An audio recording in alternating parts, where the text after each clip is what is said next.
Hi all, Lee Varis here with Phototech Tuesday. Each week I'll be posting a new video about photography, technology, art, and more. Today is a warm-up for our upcoming workshop. I'll be looking at the photography of George Hurrell, the legendary Hollywood glamour photographer, who established the unique style of sculpting with light that became the way movie stars were presented to the world during the 1930s and 40s, and continues to influence photography to this day. For the last 12 years of his life, George rented a studio in Los Angeles from my wife, Bobby Lane. This gave her first-hand experience with the master, which she's been sharing with students for the last few decades. Together, we've been conducting hands-on workshops on the Hurrell style all over the world. Our next workshop, in the Boston area, will be on March 15th and 16th at Hunt's Photo and Video in Melrose, Massachusetts. I'll put the link to the sign-up in the description below. Today, though, I thought I'd present an overview of George Hurrell's long career, how his Hollywood glamour style of lighting works, and how, by understanding the principles at work, we can achieve that look with more modern lighting tools. We'll look at examples of this style from our workshops to show you how you can incorporate the Hurrell style in your own work. Okay, so let's dive in. George Hurrell was a pioneering Hollywood photographer known for his dramatic and glamorous portraits of film stars in the 1930s and 40s. Here he's with one of his favorite cameras, a massive 11 by 14 view camera. For George, small format was a 4 by 5 view camera. His mastery of lighting design, particularly the use of high contrast focused illumination and deep shadows, defined the golden age of Hollywood portraiture. Hurrell popularized the use of hard light, strategically placed to sculpt faces with striking depth and dimension. His meticulous approach influenced not only studio portrait photography, but also cinematic lighting, setting a standard for dramatic glamour lighting still emulated in modern photography and films. One of his most famous photos, Jean Harlow on the bearskin rug. Pay attention to the hard-edged shadows at play in the image. Though the effect is soft, all the lighting George used was hard and focused. George started off as a painter, but became interested in photography and started making portraits of his artist friends. The actress Norma Shearer hired him to remake her image, which had been established in the movies as the wholesome girl next door, and remake her into a femme fatale. This stunning photo illustrates the style of composing with light that launched his career and would become the trademark of Hollywood glamour. George was a master of sculpting with light. One of his innovations was the use of a boom light, his adaptation of a movie sound man's device for placing the microphone above the heads of the actors, just out of frame. Putting the light on a telescoping cantilevered arm allowed him to place the light directly over the subject's head, achieving what we now call a hair light. Notice how the hair light is also creating a slash of light on her arm, creating a strong leading line to her face. He not only glamorized women, but also men. Here is one of Roman Navarro, a matinee idol of the 20s and 30s, who assumed the role of male sex symbol after the death of Rudolph Valentino. And talk about sexy. How about this sexy shot of Johnny Weissmuller, the original movie Tarzan? Notice how the light seems to caress the glistening body of the former Olympic gold medal swimmer, 1924 and 28. That shadow across his chest reinforces the diagonal line of his shoulders. Of course, he photographed Humphrey Bogart. And in every photo, George used hard light from focusing Fresnel movie lights. Of special interest here is the use of chiaroscuro. That's the Renaissance painting technique of placing highlights next to areas of darkness. Here, the slim rim of light on his nose, lips, and chin, right next to a black shadow, creates a strong 3D effect. And Marlene Dietrich, notice the high placement of the key light directly in line with the nose. The shape of the drop shadow under the nose gives this lighting pattern its name, butterfly lighting.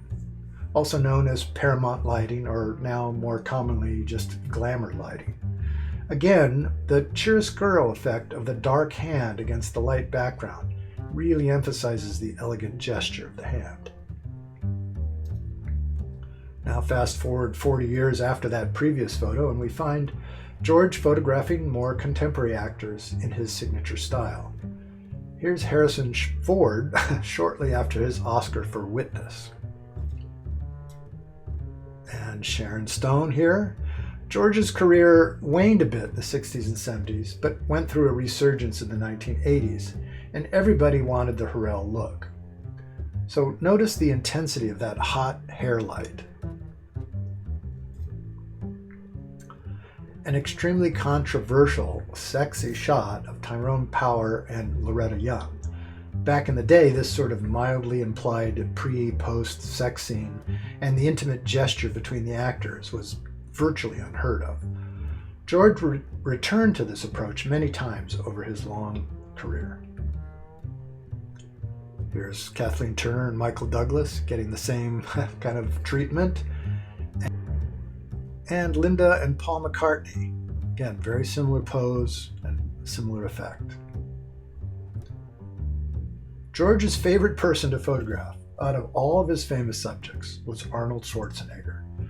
Here, a very intentional pose with a kind of S shape to the arms, and that watch, kind of an unusual anchor that provides visual tension with the intense stare of his eyes.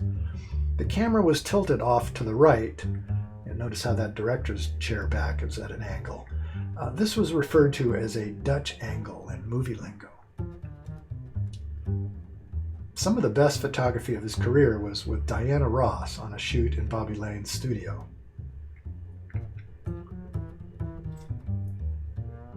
Just amazing play of shadow and light. Very elegant, beautiful shot. George often incorporated his lights and stands as props in the shot to suggest a kind of behind-the-scenes look. Here we have Mario Van Peebles in 1991, about a year before George's death. In the last 12 years of his life, George rented the studio of my wife, the amazing Bobby Lane. At a time when everyone was using big umbrellas and softboxes with flash, George would bring in all these old-fashioned movie lights and shoot with a 4x5 view camera. Here's some behind-the-scenes shots of a shoot with Natalie Cole.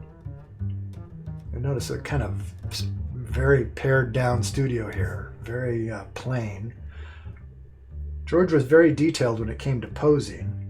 Here he's showing Natalie how he wants her hands. When you posed for George, you would have to keep still for a 1 to 2 second exposure. Each shot was a choreographed dance that moved the film holders in and out of the camera. And here's the album cover shot that they were doing at that shoot. This went platinum, by the way. George on the left with Bobby and her studio partner, Richard Settle. Richard ended up assisting George for the last 10 years of George's life. And his last photo shoot before his death was with Sherilyn Fenn after her starring role in the series Twin Peaks. Here's George's star on Hollywood Boulevard.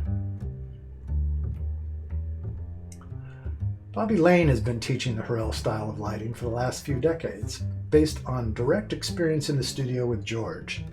And together, Bobby and I have been conducting workshops in the Hurrell style Hollywood glamour lighting all around the world. We typically approach this by taking a classic shot and trying to recreate it in our workshops. Here we start with George's shot of Diana Ross, and we're recreating it here during a workshop in Prague. Here's a behind the scenes. You can see us using more modern movie lights, much smaller than the giant Fresnels that George used to use. Here's George's shot of Gary Cooper and our recreation from a workshop in Los Angeles. Sometimes a classic George shot just serves as an inspiration for a variation. Like this image from another workshop.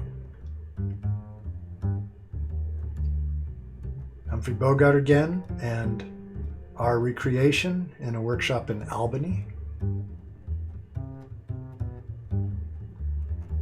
Riffing on a Veronica Lake shot in color and black and white. George's shot of Mario Van Peebles, recreated in one of the workshops at Hunt's Photo and Video in the Boston area. And reimagined in a more modern version in Los Angeles. Love those tattoos. Mr. Bojangles, and a recreation, reimagined in Los Angeles. Paul McCartney. There's a very funny story about this. He came back from a trip and talked to Bobby, and kept mentioning that he was photographing. He went to London to photograph the McCarthys, he said. And Bobby was saying, "You mean McCartney?" And he says, yeah, they used to be in that band. Anyway, here's our variation on that shot, recreated in Los Angeles, and another kind of variation, same idea, different pose. Alexander Goodenough did not want to have any ballet photos because he was migrating to acting. He wanted something more edgy. So this is George's shot, and we created that, recreated it as a woman in our workshop in Los Angeles. Johnny Weissmuller again, and a kind of a modern reimagining of that.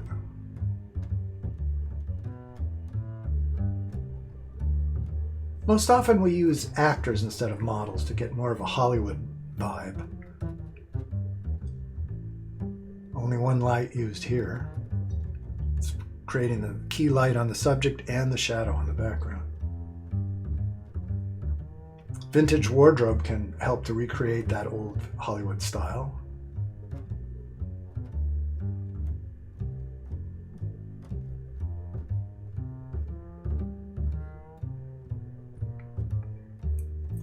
Again, kind of a more modern take on George's approach. He had a photo similar to this, although here our subject is smoking a vape instead of a cigarette.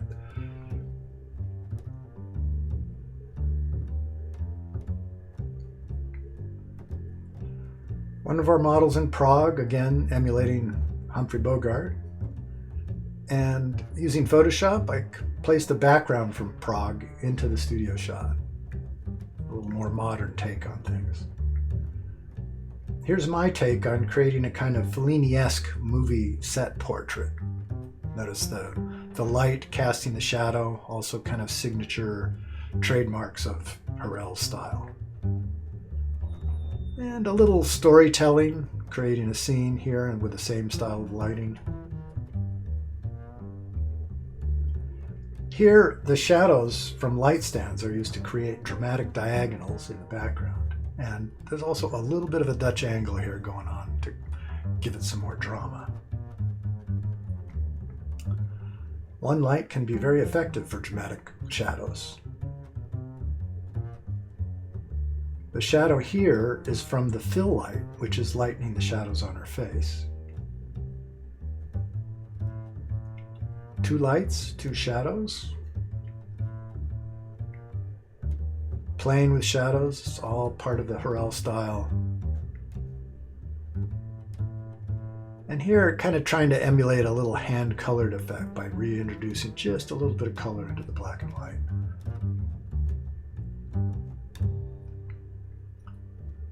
Rim light adds drama. The split lighting on the face, also very dramatic. Look how the light is kissing the fist in the back that he's holding by his head. And the foreground fist is dark, displayed against the white t-shirt, or the white wife beater shirt here. It's again that chiaroscuro effect, adds more drama. Split lighting on the face, very, very dramatic, and very strong diagonal light on the background, re-emphasizing that strong pose.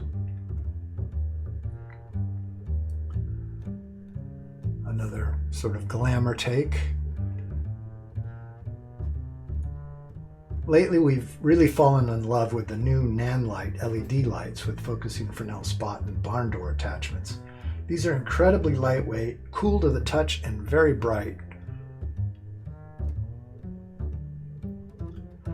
George was also a master retoucher, working directly on the 8x10 negatives using a pencil.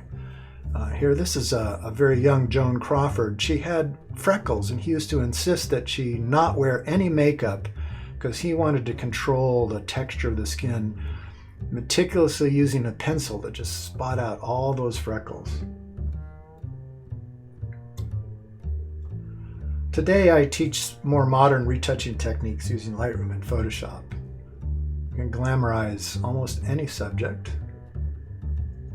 Notice how I've thinned down the arms there and smoothed everything out to create that kind of glow. Worked on her eyes quite a bit. But black and white was the main thing in George's style, so we have to convert to black and white.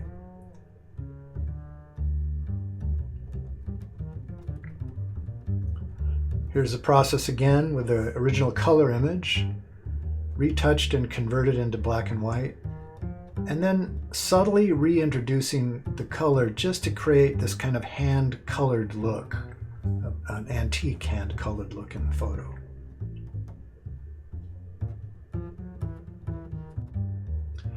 Well, that's it for now. I hope you enjoyed this presentation, and hopefully this has provided some inspiration for your own work. If you like this video, give us a thumbs up, hit that subscribe button, and ring the bell so you won't miss another Phototech Tuesday. Oh, and stay tuned here for info about our upcoming workshop. If you're on the East Coast of the US, we're conducting a Hollywood Glamour workshop at Hunt's Photo and Video in the greater Boston area, March 15th and 16th this year. I've put up the sign-up link in the description.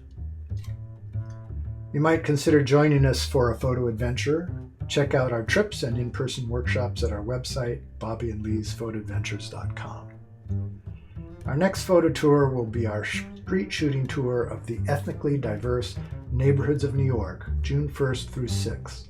Our last photo adventure for the coming year will be an amazing once-in-a-lifetime India for beginners first-class luxury tour, including the Taj Mahal, a glamping tiger safari, and the Pushkar Camel Festival, October 17th through 19th. And we already have the Venice Carnival 2026 tour up on the website. That starts February 8th and runs through the 16th, February 8th through 16th, 2026. Sign up for our email list to find out about our local workshops and online education offerings. Thanks for watching, and I look forward to seeing you in the next Phototech Tuesday. Bye-bye.